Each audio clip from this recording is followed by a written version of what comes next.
कृषा गुप्ता से बात करेंगे, जो देश की सबसे युवा फंड मैनेजर्स में से एक है। कृषा गुप्ता ने एक फंड क्रिएट किया है जिसका साइज 100 करोड़ का है। फंड का नाम है चाणक्य अपॉर्चुनिटी फंड। उनसे बातचीत करते हैं, उनसे समझते हैं कि ये फंड किस तरीके का है, उसकी क्या योजनाएं हैं और क्यों बनाया। एक नज़र ब्रीफली डालते हैं कि कृषा गुप्ता का सफ़र कैसा था। जैसा मैं बताया, सबसे युवा है। अहमदाबाद यूनिवर्सिटी से कॉमर्स की डिग्री ली, फिर सिम्बायोसिस से बैंकिंग और फाइनेंस का डिप्लोमा किया। वोडाफोन आइडिया से अपने करियर की शुरुआत की और 2019 में सबसे युवा चार्टर्ड अकाउंटेंट भी बनी है। इस तरह कृषा का सफर रहा। क्या है चाणक्य अपॉर्चुनिटी फंड? तो ये एक फंड क्रिएट किया उन्होंने और इस फंड के में 100 करोड़ का उन्होंने एक टारगेट रखा है जो उनके पास है। और इस फंड का ज्यादातर वो निवेश स्मॉल एंड मीडियम एंटरप्राइजेस और स्टार्टअप्स में करेगी। जरूरत पड़ने पर 100 करोड़ और भी निवेश के विकल्प हो सकते हैं। फिलहाल 25 कंपनियों में निवेश की योजना है। अगस्त में सेबी से इनको फंड लॉन्च करने की मंजूरी भी मिल चुकी है। कैटेगरी 2 AIF का ये फंड है। कृषा, बहुत बहुत स्वागत है हमारे साथ जुड़ने के लिए, आवाज से बात करने के लिए। सबसे पहले तो आप हमें यही बताइए कि आपका ये प्रोफेशनल सफर शुरू कैसे हुआ, क्या क्या चीजें थी इसमें? मेरी हायर एजुकेशन का विजन ही यही था कि मुझे अगर कुछ करना है बड़ा तो मुझे कैपिटल मार्केट्स में ही आगे बढ़ना है। तो आफ्टर डूइंग माय सीए, जब मैंने अपनी फैमिली का पोर्टफोलियो मैनेज करना शुरू करा and I started leveraging it, मुझे रियलाइज हुआ कि दिस इज समथिंग जो मेरा इंटरेस्ट एरिया है। And accordingly after completing my CA, जब मैंने वोडाफोन आइडिया लिमिटेड ज्वाइन करा, in that I was in investor relations and treasury. जो कैपिटल मार्केट्स एंड डेप्ट मार्केट का इतनी बड़ी कंपनी में मैंने चीजें सीखी है, उसको प्रोफेशनली यूटिलाइज किया है एंड आज जब मैंने वो रिटर्न्स अचीव करे हैं, मेरा विजन वही था कि हमें कैपिटल मार्केट्स में एक कॉन्ग्लोमरेट खड़ा करना है एंड एक बड़ा सा कंपनी खड़ा करना है, जिसके लिए मैंने ये AIF लॉन्च किया है। ओके, फैमिली पहले मैनेज किया, फैमिली ऑफिस की तरीके से, उसके बाद एक बड़ा फंड क्रिएट करना और काफी बड़ा करने की योजना है। कृषा, ये जो आपने चाणक्य अपॉर्चुनिटीज फंड बनाया जिसमें 100 करोड़ है, ये किस तरह का है, कैसे निवेश करेगा, इसके बारे में बताइए।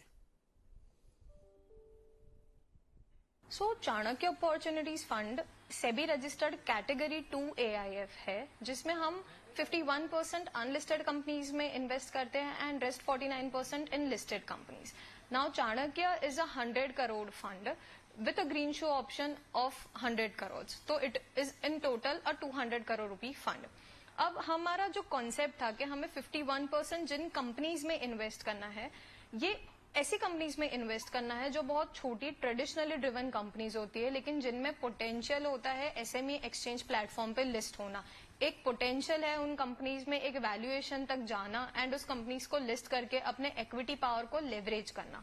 इसलिए हम वो 51% हमने उस तरीके से डिवाइड कर रखा है। रेस्ट 49% हमने इस तरीके से डिवाइड करा है, जिसमें से हम 25% micro small cap medium companies में इन्वेस्ट करना चाहेंगे एंड रेस्ट 24% हम इन्वेस्ट करना चाहेंगे जो करंटली SME एक्सचेंज पे लिस्टेड है। कृषा, चूंकि देश में बहुत अपॉर्चुनिटी है निवेश की, SME में, स्टार्टअप में, माइक्रो में, आपने ये क्यों सोचा कि हमें सिर्फ SME पे फोकस करना चाहिए? क्योंकि बहुत सारी बड़ी company small cap mid cap में भी जहां पे बहुत अपॉर्चुनिटी है, लेकिन आप सिर्फ SME पे फोकस करना चाहते हैं, उसमें भी 51% अनलिस्टेड में। इसके पीछे क्या रीजन है?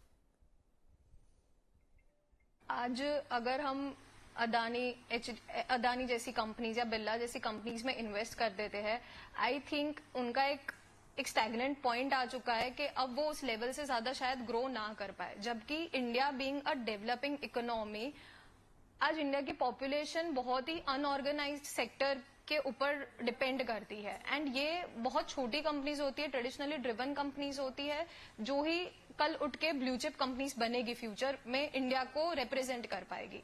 तो आई थिंक एक अनटैप्ड मार्केट है SME मार्केट, जिनको अगर पोटेंशियल मिलता है एक्सचेंज पे लिस्ट होने का एंड इक्विटी पावर को लेवरेज करने का, एक फंडिंग की जो उनके पास नेसेसिटी चाहिए उनको, वो अगर मिल जाती है उनको एंड वो लेवरेज कर सकते हैं अपनी पावर को इस प्लेटफॉर्म पे, तो they can be the future blue chip companies of India. तो इस पर्पज से हमने चाणक्य लॉन्च किया था कि हमें इन्वेस्ट तो SME कंपनीज में ही करना है एंड कंसिडरिंग द ट्रेंड, 5 साल से मैं इन्वेस्ट SME कंपनीज में ही करती आई हूँ। मैंने देखा है मेरे पोर्टफोलियो को मल्टीप्लाई होते हुए, मैंने देखा है कंपनीज को वैल्यू बेट पे लिस्ट होते हुए। तो आज उन कंपनीज को एक एडवांटेज मिलना चाहिए। एक 2019